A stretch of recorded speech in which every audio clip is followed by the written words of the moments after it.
Perfecto, la idea es que la licenciada nos dé un mensaje y después continuamos con un aspecto técnico con el doctor. Correcto. ¿Listo? Muchas gracias. No, por favor. Bueno, buenas tardes a todas, a todos. Muchas gracias por la invitación a la Intendencia de Merlo y a todos los compañeros y compañeras que trabajan también en la Delegación Merlo en la Fundación. Pensemos en las 3 naves insignias de Papa Francisco: tierra, techo, trabajo. No son 3 palabras sueltas, ¿eh? Tierra son las bases sólidas, es el cultivo, es de donde sale la comida. No es ir a usurpar tierras, no es el mismo concepto.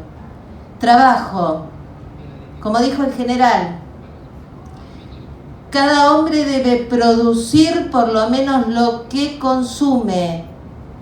Entonces hay que trabajar, no queda otra, y el que no lo aprendió se lo tenemos que enseñar, que es una buena costumbre.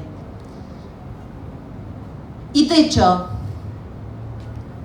Todas las argentinas y argentinos, familias completas, deben tener un techo donde cobijarse, porque pasa a ser no una casa, pasa a ser un hogar. Todos tenemos derecho a un hogar. Esas son las 3 naves insignias que nosotros perseguimos, y aclaro, no somos en lo más mínimo políticamente correctos, lo digo porque a veces tenemos mensajes un tanto punzantes. Yo dejo lo políticamente correcto para los hipócritas, nos alcanza con ser correctos, nada más, con eso es suficiente.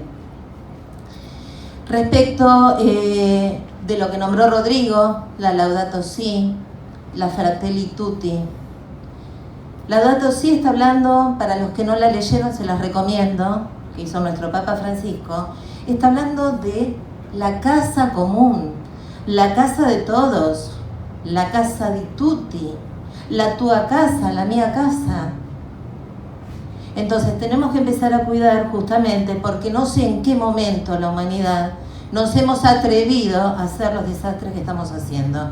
Pero como todo, siempre tenemos que llegar al fondo del pozo para después salir de pique a ver cómo solucionamos la historia. Todavía se puede solucionar. Así que esto es un poco entre las tareas que Fundación Papa Francisco hace, como dijo Rodrigo, además de la asistencia, que eso es lo urgente, pero no es lo importante.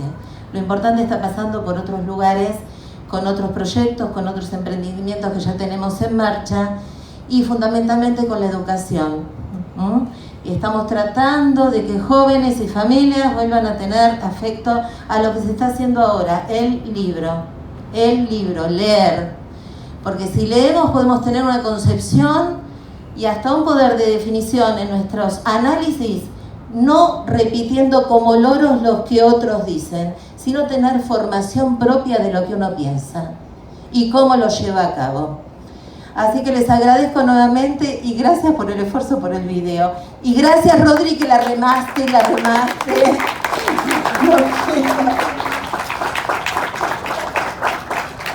Y a mi querido Doc.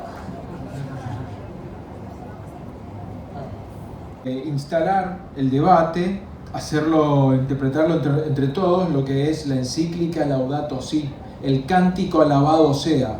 Ustedes saben que la encíclica llega en el 2015, pero nosotros tenemos que dimensionar que la Iglesia tiene sus tiempos, no son los tiempos de la vorágine de la política habitual, es la institución en pie más antigua en funcionamiento de la humanidad.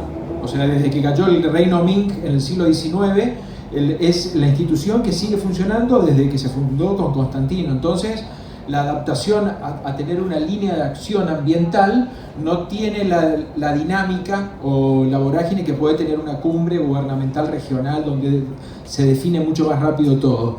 Esto llegó en el 2015 y ya tuvo sus antecedentes, lo hizo un argentino, jesuita, del barrio de Flores, hincha de San Lorenzo, nuestro Papa Francisco, y es muy sofisticado el documento, por eso la sugerencia es invitar a leerlo. Cada uno tiene que interpretarlo, internalizarlo como creyente o no creyente, porque como encíclica está dirigido es una continuación de lo que se interpreta como la Biblia abierta, las epístolas. Entonces jerárquicamente tiene el rango más elevado, por encima de una carta apostólica y por encima de una exhortación, pero está dirigida a todos los habitantes del mundo. Y con la tradición de Francisco de diálogo interreligioso, que también es un tema que se trata en la encíclica, es una carta, un documento más sobre el debate medioambiental entero de la humanidad, más allá, excede a los creyentes católicos. Y acá viene el documento sofisticado, integral, que no deja nada afuera, y acá viene lo trascendente. Es la primera vez que la Iglesia Católica toma una definición de incluir, inclusive en definiciones teológicas como pecado, a la contaminación ambiental y el trato con el medio ambiente. Por supuesto, esto tiene una fundamentación, son 6 capítulos. El primero comienza una descripción de lo que sería el estado de situación de nuestra casa común, como decía nuestra presidenta.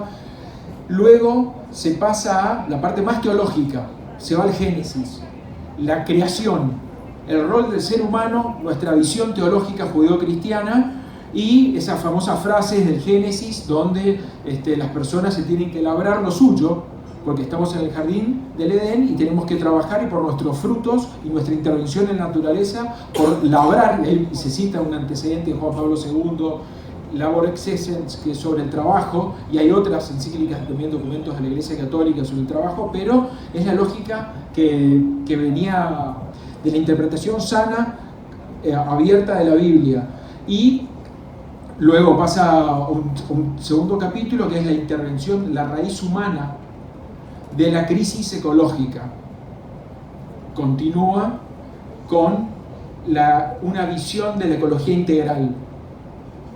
Luego continúa con sugerencias de líneas de acción. Y acá vienen las características de nuestro Francisco, donde no deja ningún tema afuera. Por ejemplo, mientras estamos hablando de la contaminación y la posible solución, no deja de recordar que los bancos financian muchas de las actividades contaminantes. Entonces, la lógica típica de la doctrina social de la Iglesia, para entender una línea conceptual de qué estamos hablando, es: no se diferencia la crisis social de la crisis ambiental. Y las líneas de razonamiento terminan concluyendo que toda crisis social es ambiental y toda crisis ambiental es una crisis social. Y como bien se describe en las tradiciones de los entregados a las misiones jesuíticas, las situaciones de límite, de frontera, donde están los postergados, donde están los migrantes, los que viven fuera de las ciudades, los que están en las poblaciones, los más pobres, los excluidos, comienzan a ser las personas que participan de una definición exacta de qué es pobreza y contaminación y donde no se separan las líneas. Y acá viene el rol de la sugerencia de las líneas de acción de la encíclica, porque es una carta de acción también. Trata de brindar una suerte de principio de solución. Y siempre los principios de solución son con un consenso con todos los actores económicos.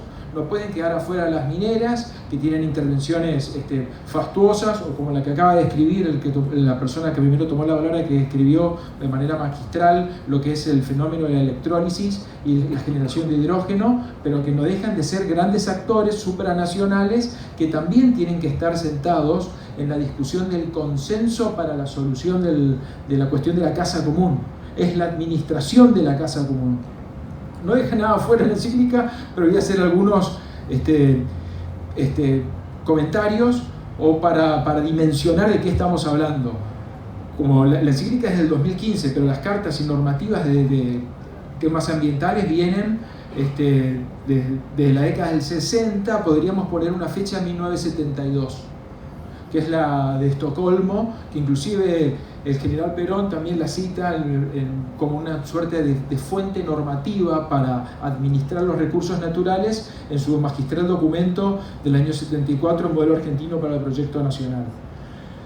Desde allí tenemos un montón de cumbres que las critica Francisco porque dicen que son extensísimas y no solucionan en la práctica nada.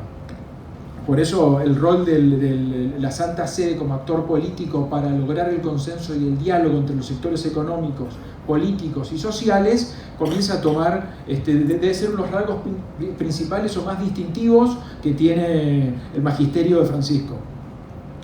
Pero podemos decir la del 72, las normativas sobre cuidado de biosfera que comienzan a ser vinculantes, tratados sobre fauna silvestre, tratados sobre residuos peligrosos, la Cumbre de Río del 92, algunos habrán escuchado la Cumbre de Río, es un montón de documentos que va sacando la ONU, por ejemplo la de Francisco sale en el 2015, la encíclica Laudato Si en el 2015 salen los ODS, donde se asume un compromiso con respecto a emisión de gases no contaminantes que se trató en la cumbre de ahora, la de Glasgow, la del Reino Unido.